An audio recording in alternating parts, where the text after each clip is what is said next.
So my first car was a white 1986 Volkswagen Scirocco, 5-speed manual transmission. I bought it in 1988 when I was stationed in Miami at Homestead Air Force Base.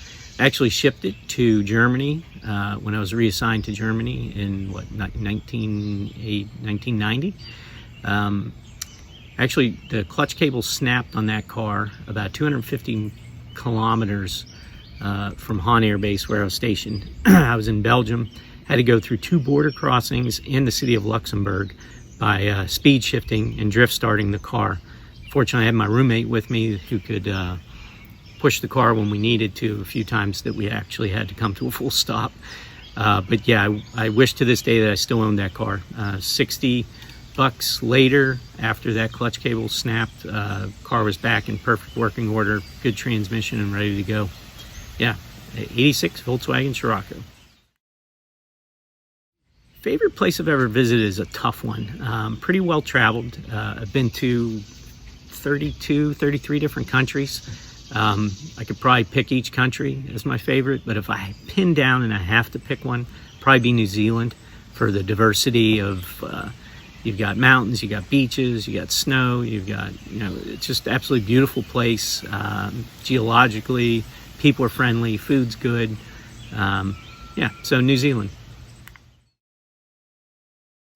I don't really have a favorite movie, and my wife would probably beg to differ with me on that, but I do have a favorite series of movies, and those would be the Jason Bourne movies. And if I had to pick one, it would probably be the first of those movies. So yeah, the Robert Ludlum book-based movies, Jason Bourne, those would be my favorite movies.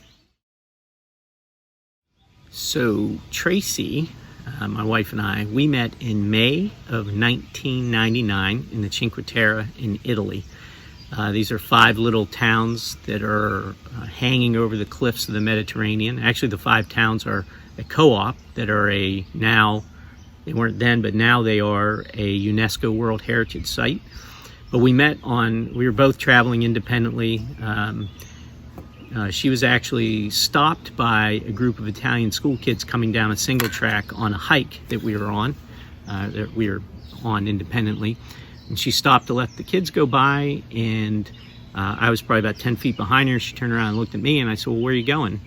And she said she was going to Monte Rosso, the last town of the 5, or last where we were heading in that direction. And we ended up walking together for another couple hours, had lunch, took an overnight train. Both of us had already booked it, but we were on the same train, overnight train from the Cinque Terre through Milan to Lyon, France, and into Paris, where she left a few days later and I stayed. But yeah, so that's how we met in May of 1999. So I'm always reading a few books at a time, but one of the most recent books I finished was called Freedom Found by Warren Miller.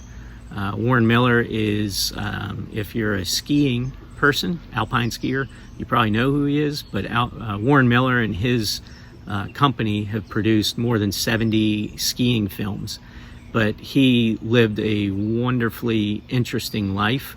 He was born and raised in Depression, served in World War II, just has had a fascinating life for somebody that knew what he wanted to do and just did it his entire life. So Warren Miller, Freedom Found. If you have any interest, you don't even have to be interested in skiing. If you just want to read about a man and a very interesting life, I would pick that up. If I were stuck on an island and had one album or CD to bring with me, or a set number of songs in today's world since we're digital, it would be the best of U2 1980 to 1990.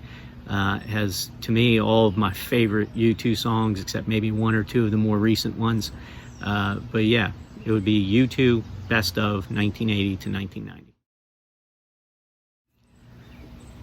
If I did not work in finance, I would probably be either a travel writer or a travel photographer, or a mix of both.